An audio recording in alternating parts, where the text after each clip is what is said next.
Welcome to the debate. Imagina esto. Tienes 15 años de experiencia en tu sector. Ujú. Eres un experto técnico, digamos un ingeniero o un analista financiero. Tienes absolutamente toda la capacidad intelectual para resolver problemas complejos. Claro, tu conocimiento técnico está ahí intacto. Exacto. Pero es tu primer día en una nueva oficina corporativa multinacional, tu nivel de inglés es intermedio y de repente alguien se acerca apresurado a tu escritorio y te dice, "We need to shift the deadline for the invoice task before the meeting."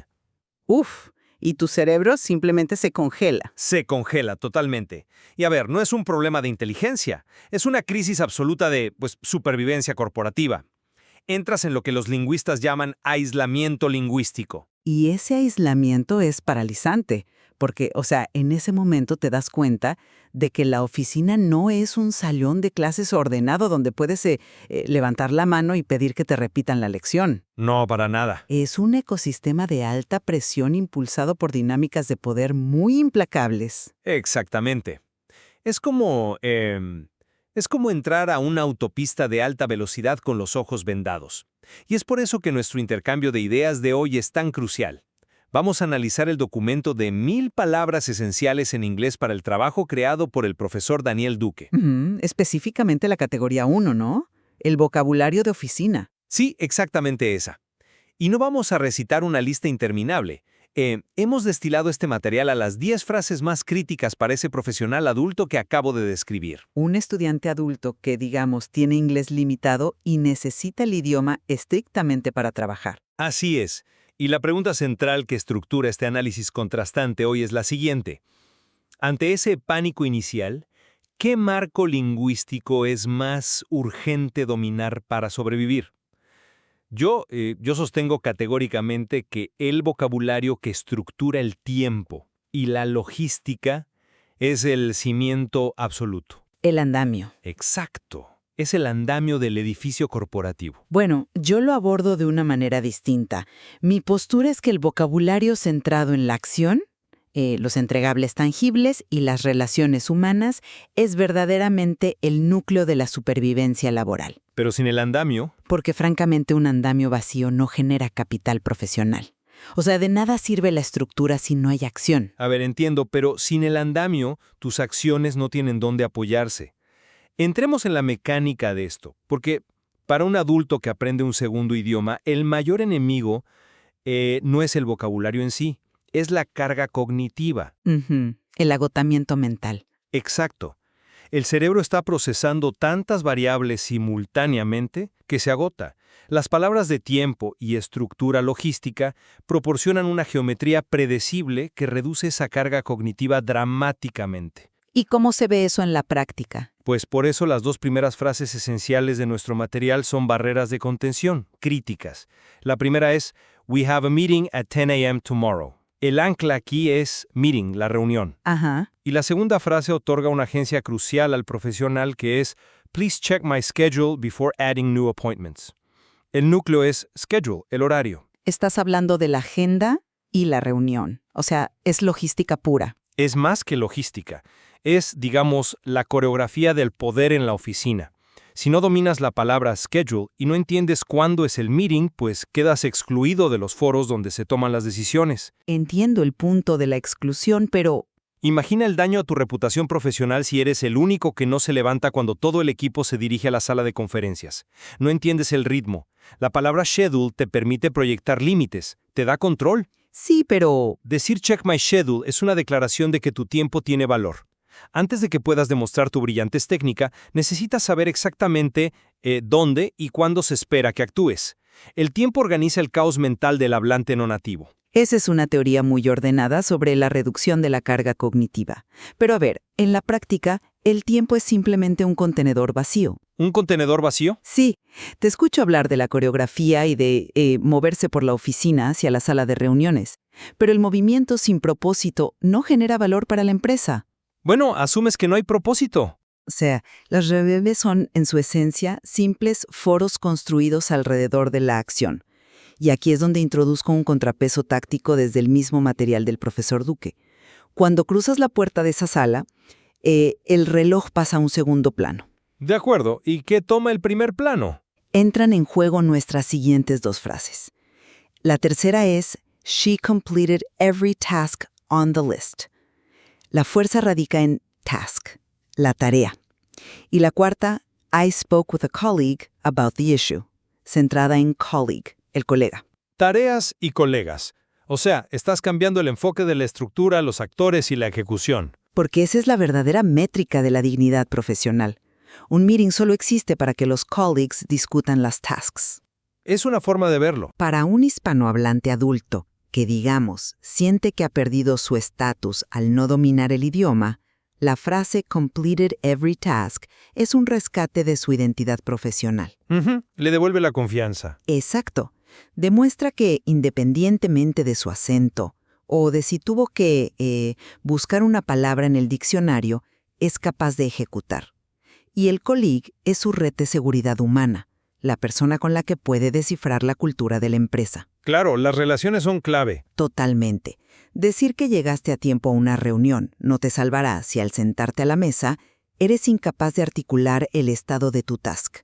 Los ladrillos de la ejecución tienen mucho más peso que el andamio logístico. Yo, no estoy convencido de esa separación tan tajante que haces entre la ejecución y la logística. ¿Por qué no? Porque asumes que la tarea flota en un vacío temporal. Y no es así. Una vez que recibes esa task, inevitablemente te enfrentas al mecanismo de presión más brutal del mundo corporativo anglosajón. Entiendo por qué piensas eso, pero permíteme darte una perspectiva diferente con las siguientes dos frases del documento.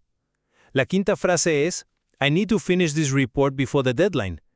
La gravedad entera de la oración recae en deadline, la fecha límite.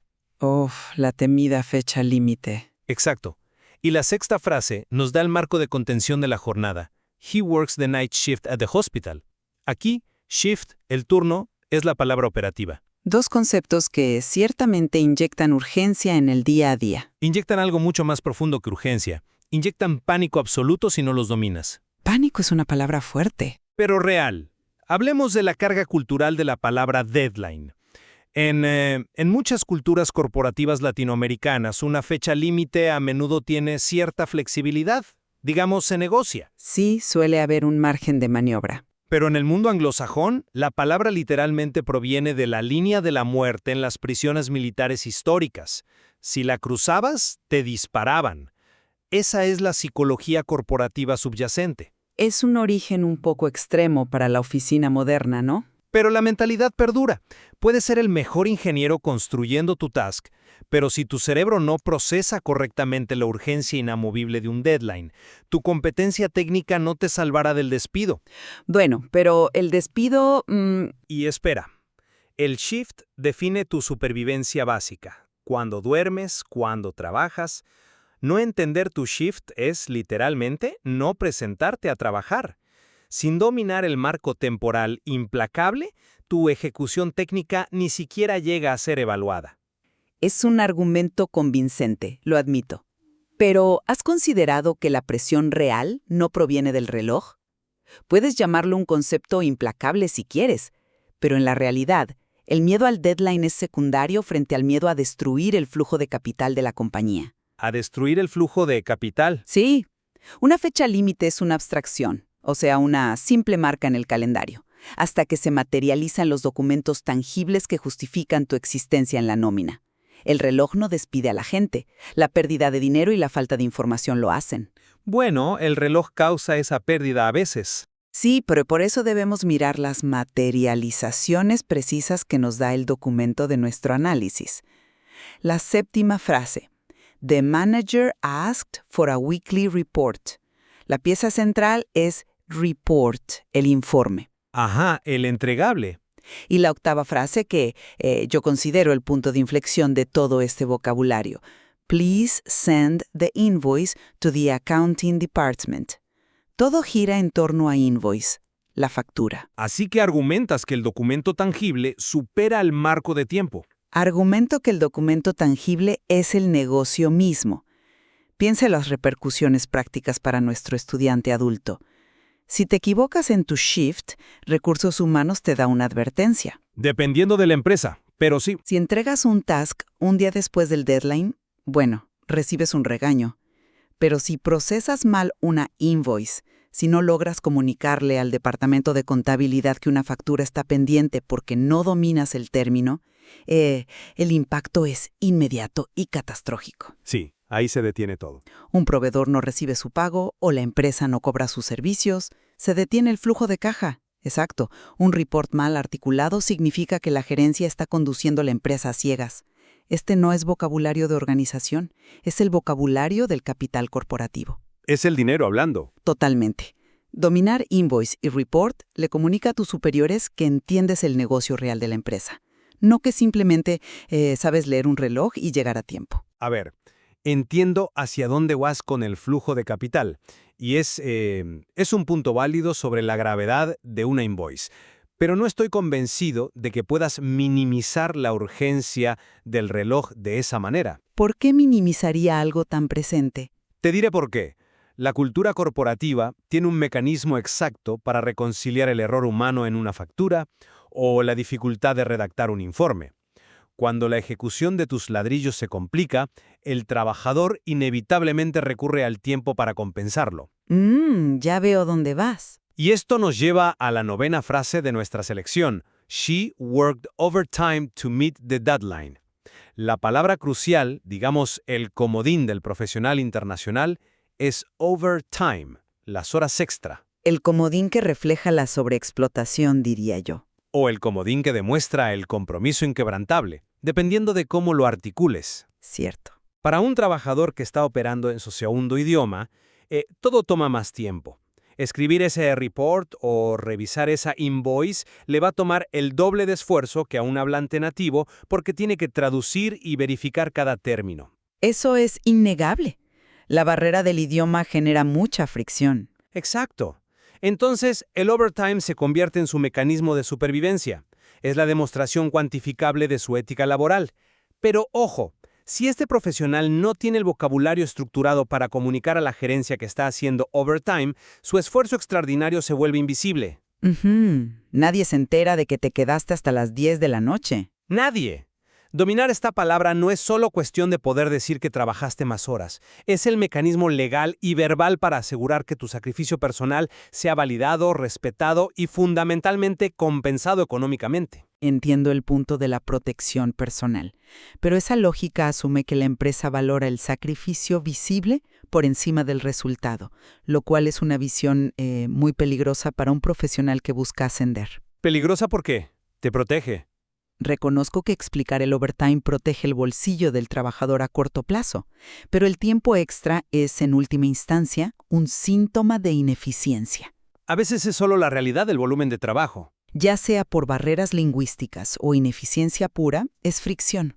La evaluación corporativa moderna no se basa en cuántas horas calentaste la silla, se basa en el valor neto que produjiste. El resultado final. Y es por eso que la 10ª y última frase de nuestro análisis es la que realmente cierra el ciclo del éxito laboral. His performance this quarter was excellent. La métrica definitiva, performance, el desempeño. O sea, pasamos del esfuerzo horario a la métrica holística de evaluación. Exactamente, porque el performance es el juez final de nuestro ecosistema. Si tu desempeño es evaluado como excelente, absorbe absolutamente todo lo demás. Todo se resume a eso. Un buen performance significa que pudiste colaborar con tus colleagues para ejecutar las tasks, produciendo los reports y procesando las invoices sin errores. Para un profesional adulto, el objetivo lingüístico final no debería ser tener el vocabulario para excusarse o para explicar que trabajó 14 horas. Sino demostrar el impacto. Claro, su objetivo debe ser dominar el lenguaje que demuestra la excelencia de su desempeño. Si te enfocas demasiado en el andamio del tiempo, te conviertes en un engranaje muy puntual. Si te enfocas en el performance y los entregables, te empoderas como un talento irreemplazable. Esa es la diferencia entre sobrevivir y prosperar. A ver, es un cierre muy contundente para tu perspectiva, lo admito. Pero al observar este recorrido por las 10 frases más críticas de material del profesor Duque, mi postura original sigue intacta. Te escucho. El vocabulario logístico, palabras como schedule, meeting, deadline, shift y overtime, proporciona un marco de seguridad cognitivo y operativo que es simplemente indispensable.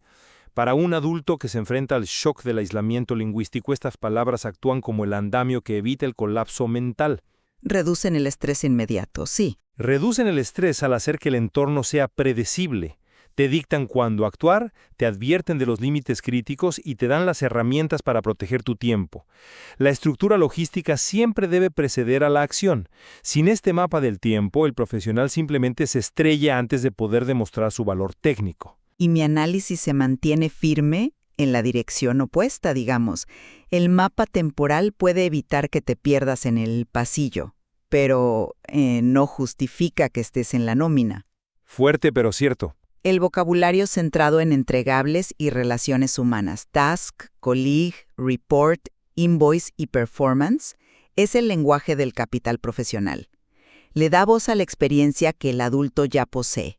Le permite articular su valor financiero directo a la compañía, forjar alianzas con sus colegas y defender la calidad de su trabajo. Es un enfoque mucho más comercial. En el mundo corporativo implacable, a nadie le importa verdaderamente tu horario si tus facturas están mal y tus tareas incompletas. La acción y la producción material son los únicos factores que garantizan la permanencia. Creo que ambas posturas ilustran la profunda complejidad a la que se enfrenta un estudiante adulto. Aprender estas 10 frases no se trata de pasar un examen de opción múltiple. Se trata de adquirir, digamos, herramientas estratégicas para negociar el poder y la supervivencia dentro de la oficina. Totalmente de acuerdo. Al final del día, estas palabras interactúan constantemente en la realidad corporativa. Las frases del documento forman un ecosistema vivo, donde el vocabulario de uno no sobrevive mucho tiempo sin el vocabulario del otro. Y esa es la brillantez del material de origen. Ofrece la amplitud necesaria para que cada individuo encuentre su ancla, lo que nos devuelve a la imagen con la que comenzamos nuestro análisis hoy. El profesional en la autopista. Exacto. La próxima vez que imagines a ese profesional experimentado caminando por primera vez hacia esa autopista corporativa de alta velocidad con los ojos vendados, la pregunta sigue en el aire. ¿Qué vendaje debe quitarse primero? Es una decisión difícil. ¿Acaso aquel que le permite ver las señales de límite de velocidad y las salidas de emergencia? ¿O aquel que le permite ver los vehículos con los que debe interactuar y el destino financiero al que debe llegar? Es una decisión completamente estratégica que cada estudiante tendrá que tomar en su primer día de trabajo. Y hay mucho más que explorar en este material. Sin duda. Gracias por acompañarnos en este riguroso análisis. Hasta nuestro próximo intercambio de ideas. Si este video te ayudó, imagina dominar todo el vocabulario de oficina. Descarga mi guía completa de 1000 palabras en el link de la descripción o en mi bio.